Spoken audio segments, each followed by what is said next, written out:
Hey everyone, welcome to the Believe Again podcast powered by Parable Bookkeeping and Accounting with your host, Josh Roberie for today.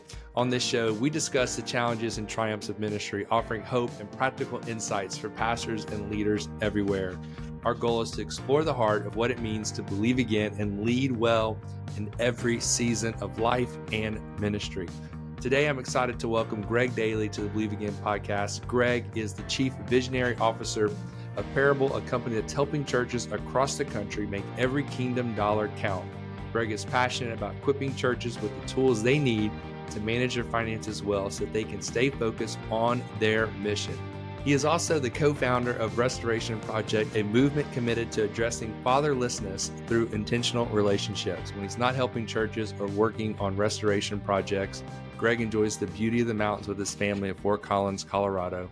Greg, it's great to have you on the show. Thank you. It's a privilege to be here. Well, we're also excited to have Dan Pourbaix with us, former executive pastor, helps with the CFO coaching side of what you guys do in the strategic services and oversees your partner engagement team. So Dan, welcome. Thank you for being on the Believing In podcast with us today. Yeah, thanks for having us. Awesome. Well, Greg, we always like to kick off with a icebreaker. And I know you're always doing stuff. You're always on some type of adventure. I love that about you. Your episode that you recorded with us last year was about living a life of adventure and making adventure out of everyday things. And so I would love to kick off this episode. And Dan, you be thinking of something too after Greg shares, but I'd love to hear about a unique adventure experience that you've had maybe in the past year. And, if you can tie in a moment of God or leadership or something that you've learned from it, that's good too. But I'd just love to hear about some unique adventure you've been on lately. Yeah, so we live in Colorado. We have a lot of mountains here, and my wife and I wanted to be able to enjoy the mountains more. So we started getting into Jeeping this year and absolutely love it. It's been great for our marriage. One, adventure's been a space where we've had to learn, maybe just my wife doesn't like, sleeping on the ground as much as I do. And so we just start camping to more like glamping, which isn't as campy as I would have done. But with Jeeping, it's been really cool. Wow, that does sound adventurous. Well, Dan, it's hard to compete with Greg, I know, He sure is, yeah. I'm just wondering, do you have any adventure you've been on lately? The adventure I was thinking about actually was my wife's family and I went out to Hawaii a few months ago, and we got a snorkel, which we love to do. And we went to this spot where I'd never snorkeled before, and it was like this flat ridge, and it's not super deep, pretty shallow, and you could see the bottom. And then that just dropped, and it went to the deep blue nothing. And that terrifies me, I'm thinking there could be a shark right there. I could get sucked down into the bottom of the ocean. I don't know what to do.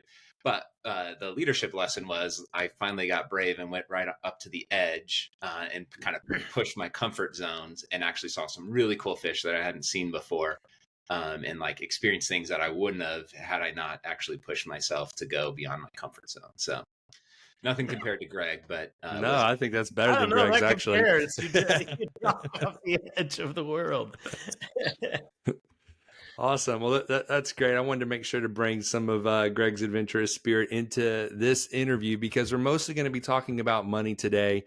And, I really hope that this episode helps pastors find some hidden money in their budget, saves money in the future. And, there's not many episodes, Greg and Dan, where we get to do with people where we can promise them it's going to make you money if you listen all the way to the end. So hopefully that does it today. Yeah, I completely agree. And I think I'm actually more like many pastors out there that when they hear the word budget, they want to kind of run the other way.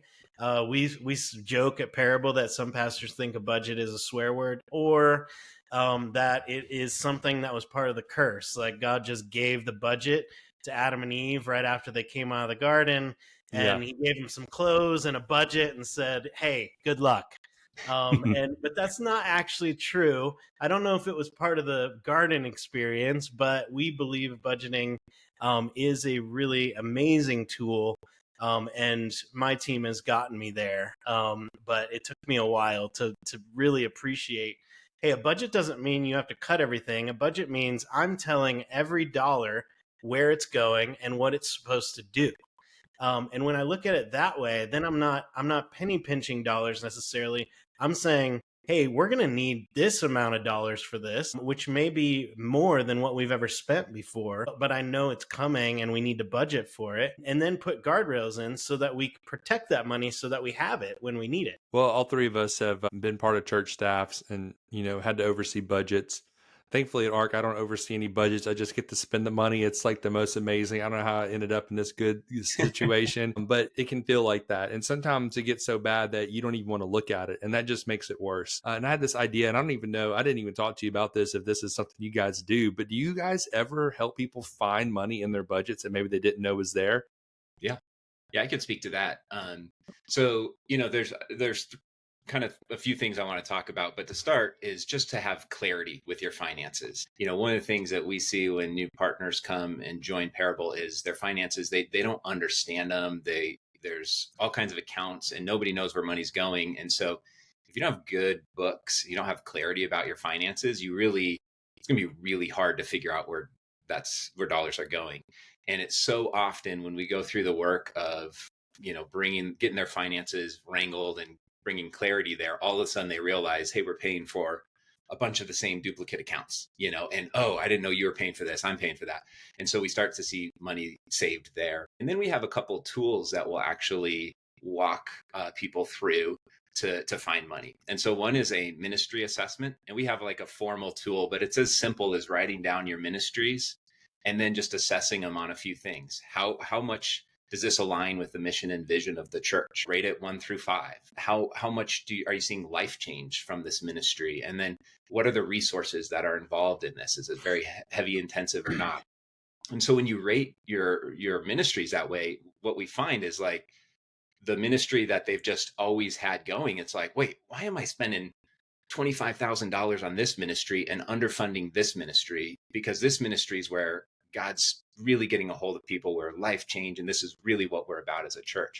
So just kind of ranking or assessing those ministries and saying, hey, if we're going to pull money out, let's pull it out from this ministry that's maybe not as aligned, or we aren't seeing the life change, and let's move it to a ministry that is. So I'll jump in there and give an example of that. We were working with a church, and this was a 100-year-old church. They had lots of things that could be re-looked at. They figured out that through working with us and kind of mapping out some things, they had been spending about $1 million every year on and this was a larger church. They were spending about $1 million on a pageant every year, thinking that it was like a Christmas pageant that drew people in. Well, they started doing data on that pageant. They realized basically they were just bringing in people from other churches around the area. So they were paying for every other church in the area to have come to their Christmas pageant, which wasn't obviously when it started out. It probably, 50 years ago, maybe was a thing that drew lost people in, but needed to be relooked at because 50 years later, now they're spending $1 million, and they basically saved $1 million. Which is crazy, but it's where they found $1 million by actually doing this kind of ministry assessment.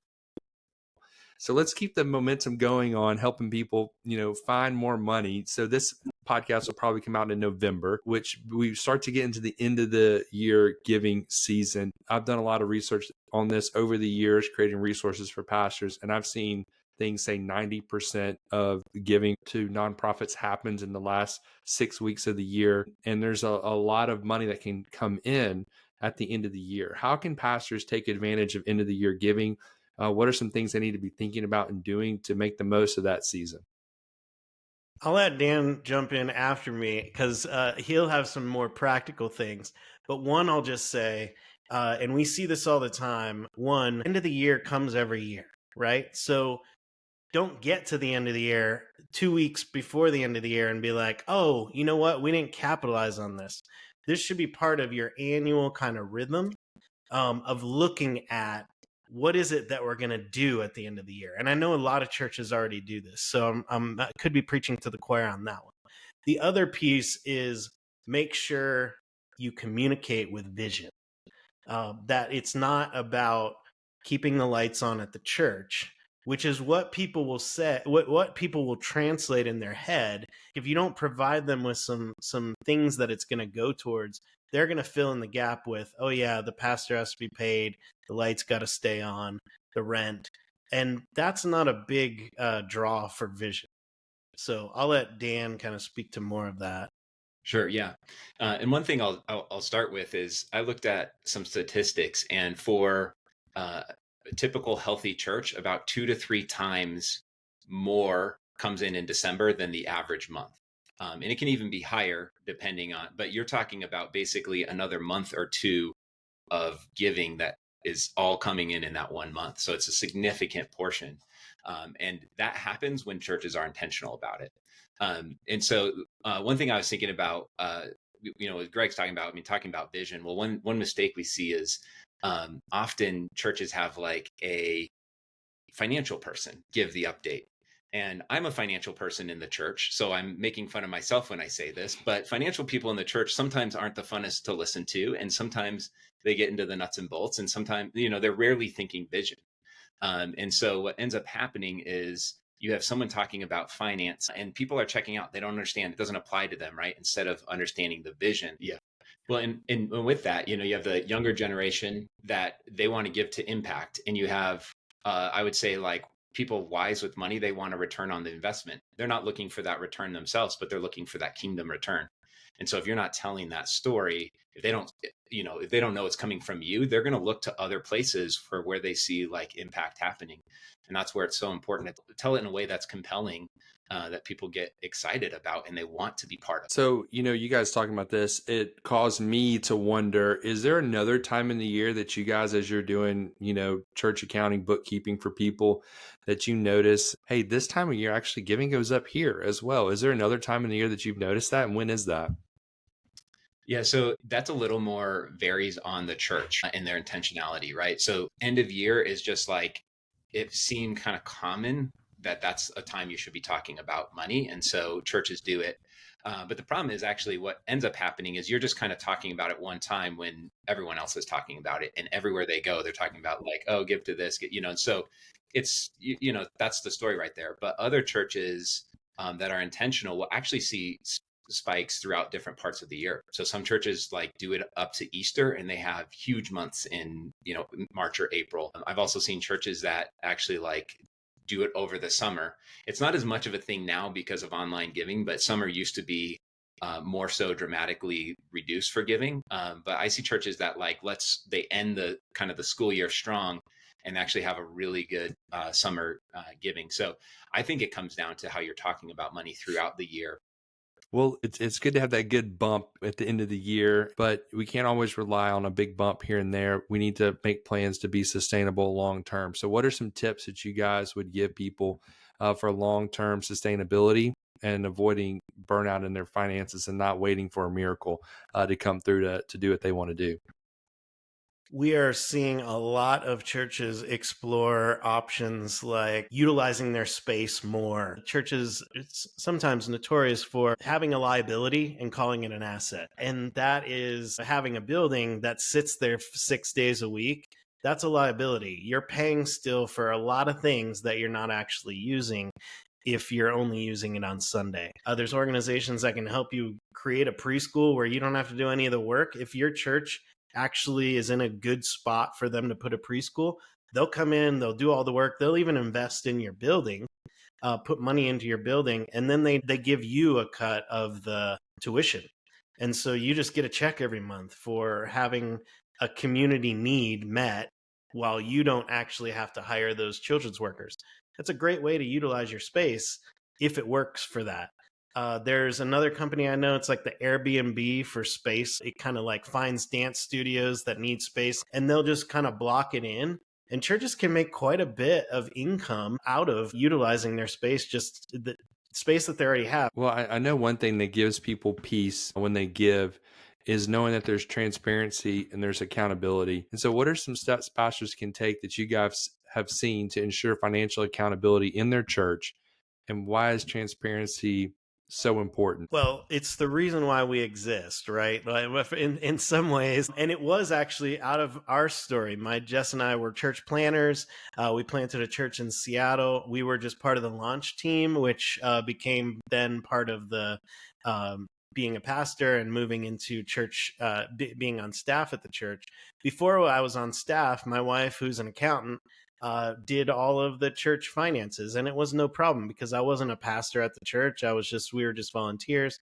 She did all the books for the church. And then when I came on staff, like, now that's weird, right? Pastor Greg, his wife does the books.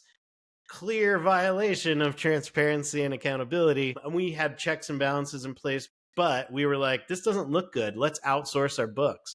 And that's what we did. We outsourced it to another company in town. And that was kind of the seeds of what became Parable later. Dan, you could probably speak to it some more practical ways too. Sure. Yeah. I mean, I think that it's, for a lot of pastors, they get into ministry for a lot of reasons, and overseeing finances is definitely not one of them. They don't want to look at reports. They don't care what the numbers are. They trust it to other people. And what I would just say, I think that's fine in a sense for a pastor to be like, hey, that's not my number one priority. But I think if you're a lead pastor, especially if you're starting out, I think there's a few numbers that you should know. I think you should have a handle on that. And then the other part is you should have some financial processes and you should follow them. That will give a lot of confidence. If you act like it's not a big deal and you act like you don't really know what's going on, then like Greg's saying, the people that care, they're not going to have a lot of confidence that your finances are in order. Evangelical Council of Financial Accountability. It's a really long name, which is why they shorten it to ECFA. But they give lots of guidelines on a church they don't have to get certified through it to understand it and go, are we putting in best practices? If they hire a company like us, we operate off of best practices. So we build in those policies for you. And even if you don't go down the certification route, which basically puts a little stamp that says, hey, they've done all these steps that make them more accountable with your money. It's a great thing to get to offer to givers. But even if you don't go down that path, you can read through the list and try to make sure you're building in those processes. Okay, so let's switch gears a little bit. So what are some things that you notice when churches are growing, some challenges that they face, and how can you guys help them overcome them and set them up for success and continued growth? Yeah, I think I'll speak to one thing because I know this actually happened to us when we were growing, and consistently I see it sometimes happening in other churches, is when you're growing, you think, oh, this is great. We're growing. We got more money. We got more things. We got more ministries. We got more whatever. All that translates into more spending. And when more people are spending, that's the quickest way to get things out of control if you don't have good systems. And so we often see churches, their growth starts to outpace the systems that they have already put into place. Because nobody starts something and goes, yeah, I just want to fly by the seat of my pants. You always start with like, yeah, I'm going to budget, or I'm going to do QuickBooks and I'm going to put it all in every time. And then it gets busy, something gets busy, and you stop, 1 month get behind, 2 months, oh shoot, 3 months behind. 3 months, a lot of things can happen, right? And so 3 months of one person spending, maybe not a big deal, especially if that person is more of the ownership mentality, which is usually the senior pastor. They want this thing to succeed. So they're not going to overspend typically. But if you've got ministry leaders thinking they've got a budget and they maybe misunderstand a budget, right? Like church budgets aren't like government budgets. We don't dump money into a bank account and go, here's your money and you can spend it whenever you want. Church budgets are like home budgets, right? Like it's about cash flow. If you have a big expense that comes up, like your car breaks down and it's $2,000 of your over your normal expense, well, now you don't have that $2,000 that you normally have, right? So you can't just spend your other budgets, you have to adjust. So if you've got multiple ministries doing that, all of a sudden it can spin out of control really fast. And just saying, for a friend, you might have to go before your congregation and go, hey guys, we're like in a pickle. We need about 15 grand to cover, the overage for the last couple months. We just kind of let things get out of control. That's not a good place to be. Yeah, I'll add, we work with churches all the time that are rapidly growing and they're asking these questions, right? And to Greg's point, it's easy to just unintentionally spend. And so, this is where, it's a curse word, but a budget really helps. And I even say like, it's a plan, right? Forget the word budget. Let's just be intentional with how we spend those dollars. But one thing that actually we'll see a lot is that churches actually have things that they want to do, but they don't think they have the money for it. So they set out their budget and they say, well, we can't afford this.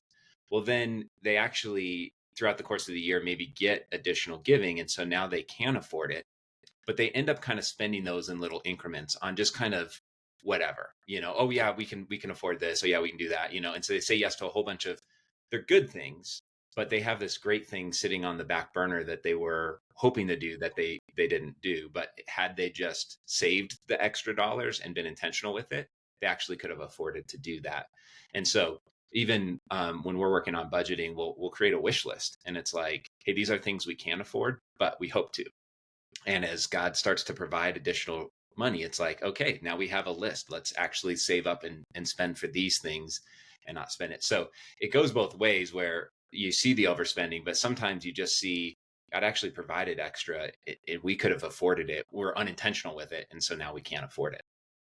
So let's wrap up, guys, with some things that Parable offers for churches. How you guys, I know you offer tons of free resources. You offer 25% off your onboarding when they use Believe Again. You do free stuff for church planners, and then you just do other great stuff that's not free too. But love to just kind of wrap up. Maybe you can hit some of those high points.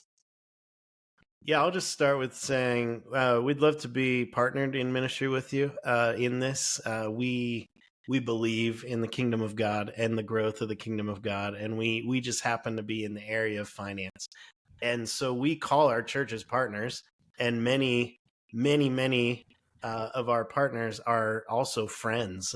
We see at art conferences, we see at different other events throughout the year, and we like cheer with them. And during the hurricane season, like we were able to like respond a little bit to some of that as a company, but we cried with them because we see like there was fires in one of our churches. A fire came through and burned down one of their mission space, and it was like, yeah, it's a burden to carry with we get to carry that burden with churches, but we get to cheer and cry and hopefully more cheering than crying. But we truly feel like partners in entrusted with this commodity, this money, and really helping churches better manage that money. And we believe in it so much. We do offer some for church planners. We offer some free services for up to 9 months of your launch. We'll help come alongside you at no monthly cost. So there's just a setup fee to help get going, so you can start your church with really good. And we do that somewhat selfishly because we found that so many would come to us a year later when they have a mess, because now they can afford to pay for it. But now we have to clean up a mess. So we were like, let's just give you some services in the beginning so you can start with some great systems that you can grow into. And then Dan probably can speak to a few more free resources that we offer to churches as well. Yeah. And we talked so much about the systems and having a good like scalable system as you grow. And we actually have a financial toolkit that will walk you through 7 things that you need to have for a healthy church financial operating system. Every church has a financial operating system. Most churches don't know that they have one, and it's not intentional. And so this will help walk you through understanding what the key components are and building that out. We also have a budgeting toolkit that gives you all the templates you need in the process and walks you through with training videos.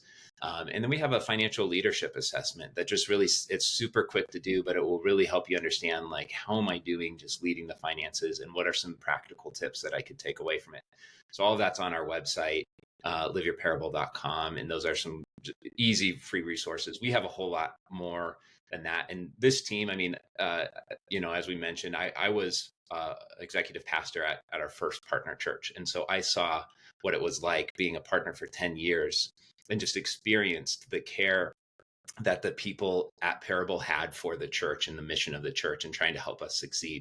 And so it's like, we want to equip the church, and we would love to work with you, but we also just want to help you succeed. And so we create these resources from things we we have and we learn and we see in other churches to help, try to lift that burden a little bit, and help church, to help pastors just to, lighten that for them. So. Well, I can't imagine why a church planter wouldn't want to start with good books, 9 months of free books. It just like, that's a no brainer to try you for 9 months and to have good books, whether you continue using you or not, but you're going to want to, because you're going to see how easy it is, and being able to take that burden off your plate. So I hope every church planter goes to Live Your Parable /Believe Again. Use my link, not the one that Dan said. Use the one to /Believe Again.